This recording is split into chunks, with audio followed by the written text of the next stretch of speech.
What's up, Peep Squad? Peep Squad is in the building, baby. Please like, comment, subscribe, share the video. It'll be greatly appreciated. Let's get into the situation. Let's talk about Miss NeNe Leakes. Miss NeNe Leakes, she is slashing the prices. She is cutting the prices. She's really trying to sell her Georgia mansion, and I don't blame her. You know, it's right behind a golf court.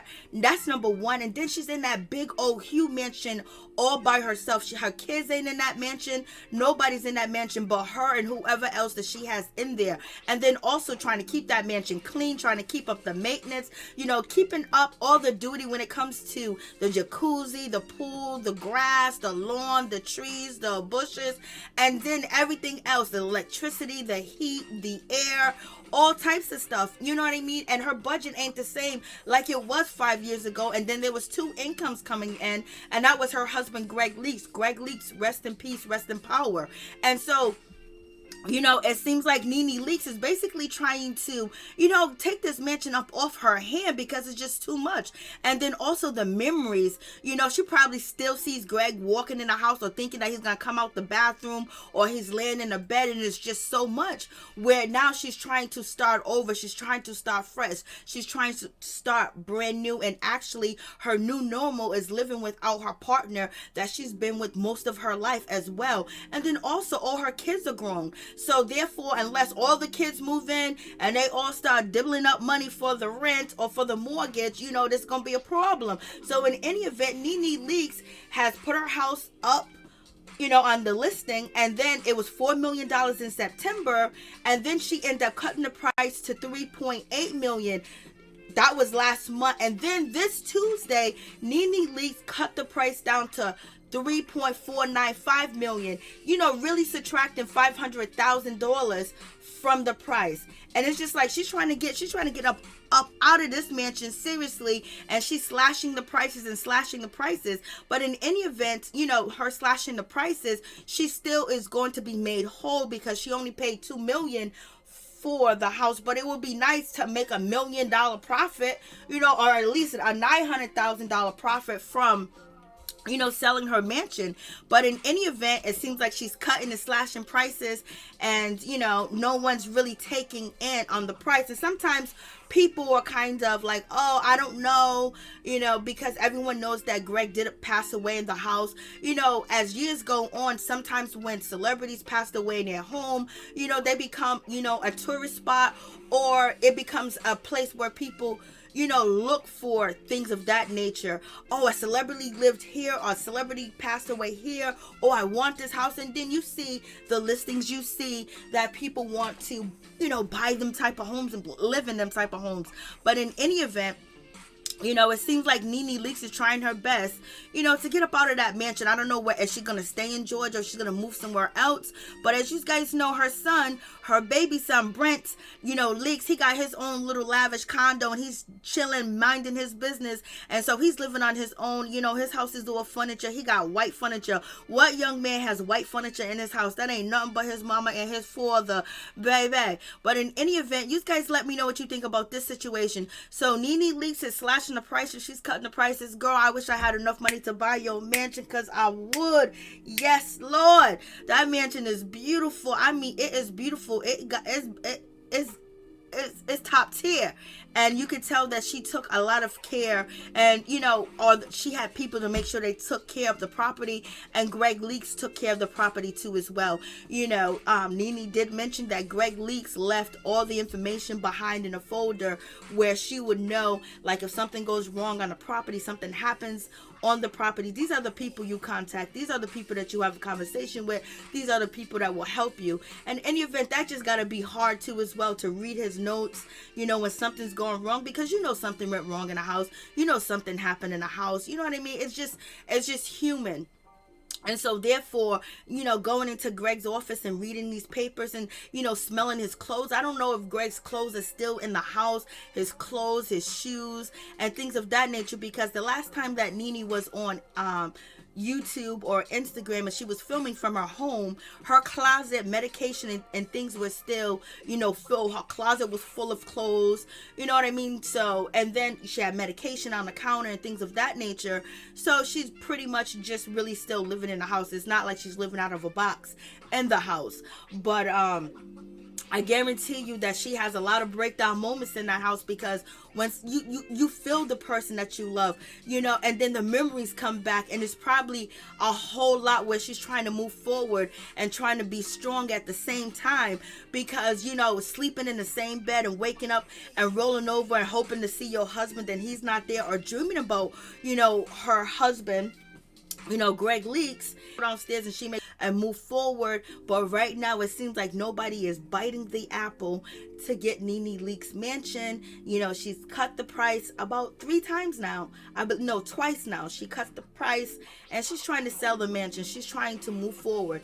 But in any event, I hope that she gets the luck and somebody purchase her mansion, and then on top of that, she gets some extra change in the situation, because the maintenance, the upkeep, and everything of that house, and hiring somebody to do that as well, hiring somebody to dust, clean, mop, clean the toilets, take care of the yard and things of that nature, that costs money. That costs a lot of money, and that's a lot from her budget, and we don't know how much it is. It could be $5,000 a month, could be $6,000 a month. Then the fees that you got to pay, and the neighborhood, so you got to pay these fees for your property. It's not condo fees, the house association or things of that nature. You got to pay that, and you got to make sure your lawn is upkept. You got to make sure everything is upkept, because if not, you will be fined and you would have to pay money. So you guys let me know what you think about this situation. So we wish Miss NeNe Leakes good luck. And we're going to talk about Miss Tami Roman. And Tami Roman and NeNe Leakes very much well need some prayers. So do I, and so do all my peeps and my people. Let's pray for each other, Lord, because this world is tough out here, and you don't know what a person is facing and going through, even though they're smiling and grinning on the gram.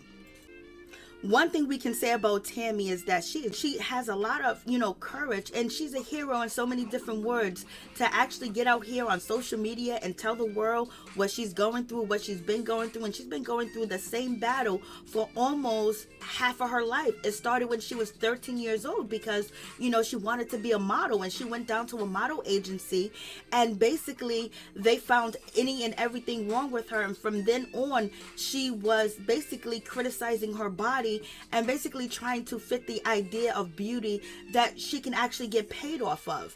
And it's just really sad that a 13-year-old was suffering through this, and then on top of that, there was probably no resources, no places to go, no one to talk to. Nobody even understood what she was actually going through. So she was going through that battle alone. In itself is just hard.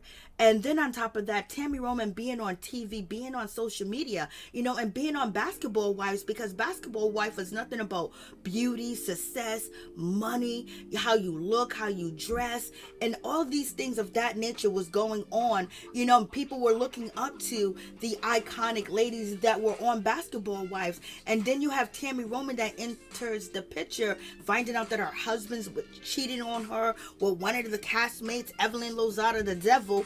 And then on top of that, trying to fit in. And Tami said that, she never really felt like she fitted into Basketball Wives. Like, it was something that she never was in the in crowd, and she wanted to be in the in crowd, but she wasn't accepted. And so that had to hurt her even more. But clearly you can see that Tami Roman is still in the battle. She is still in the battle, and let God be with her and let God protect her, that she actually can be cured of body dysmorphia. Because basically we see something, but she sees something totally different than what we see. We see beautiful, we see brains, we see healthy, we see a whole lot of things when we did see Tami Roman, when she didn't have this dramatic change in her look. But now, she don't see what we see, and it's just really sad that she's battling this battle. And it's not an easy battle to battle, because she's been going through this all her life, and she's used to this battle. She's used to these emotions. She's used to, the strife that's going on between her and her body, her mind, her soul, and what she looks like, and what she perceived that she looks like, and how she wants to be more skinnier. And we're like, girl, you skinny. But this is all mental. And for her to just have the courage to come out here and tell people, because she probably saved some lives. She probably saved some people's lives as well. And then also people that, you know, are not going through what she's going through. They may have friends, family members, or associates that are going through what Tami Roman's going through. And then they can actually, you know, pinpoint it and spot it and actually try to help their loved ones. But this is just really a critical situation, and it's just so disheartening to know that she's going through this. So, you know, a lot of people say, oh, Tami Roman was out of control on Basketball Wives. If you understand now her mindset, you know, she probably just didn't feel like she fit in. And then on top of that, having these body issues, and then seeing these girls around her size 0 and people bigging them up and people wanting to look like them. Then at the same time, she wanted to look like, you know, a model. She wanted to have the physique. She wanted to have the body. She wanted to have everything the models have in her head, knowing that she didn't know that she was beautiful just the way she was. Whether she was thin, whether she was, you know, plumped, or whether she was just, you know, regular Tami Roman. In any event, you know, you never know what a person's going through. You never know what they're suffering from. And tell the world what she was actually going through, and you know, that's just really deep in itself. And then also talk about her relationship and her marriage with Reggie Youngblood, and him being 17 years younger or 11 years younger than her, you know, and wanting him to go out there and have children because she wasn't able to, you know, provide him with something that he wanted, because Reggie is the only child, and for his legacy to live on. And he stood by her, and I couldn't even imagine if he did leave and take a 2-year break or a year break and then brought another woman in the situation and a baby, knowing Tami's mental state and what she's going through, that could have really broke her. And I'm glad Reggie decided to just stick beside Tami, even though he's leaving back what he wanted and what he desired to be a father. But he loved Tami Roman so much that, you know, he's letting his dreams and his goals and his wishes be put aside so he can love this woman unconditionally. And she does need that unconditional love, because, you know, sometimes she's lacking the unconditional love that she has for herself. But she's trying her best to do what is right, and she's trying her best to heal as well. But as you can see, you know, Tami Roman is very still in the thick of battling this disease that she's suffering from. And we would never know unless we're actually in the same battle that she's going through. And then she's been going through this battle in the public eye. So imagine Tami Roman watching back Basketball Wives or her interviews or her TV shows and thinking, not looking at how awesome she was and how she can read and how beautiful she was, but picking herself apart. You know how hard, that is just so sad that she picks herself apart, but it's something that is psychological that she can't control. And then on top of that, having other people pick her apart and then comparing herself to other people, and just really a sad situation all the way around. And we lift Tami Roman up in prayer. I'm glad that she doesn't have any terminal disease that, you know, that could make her depart from this earth. But in any event, she's still in a battle, and we still got to pray for her, because as you can see, there's so much going on with her, you know, with her face, with her teeth. And you can see that her teeth are very different, and you know, she can wear veneers and she can do different things of that nature. But you can tell that because of what she's suffering from, it's causing her teeth to look the way that they look, and then her skin, and then her face. Is just so much going on that she's still struggling every day. And imagine struggling with the same issue since she was 13 and now in your later years.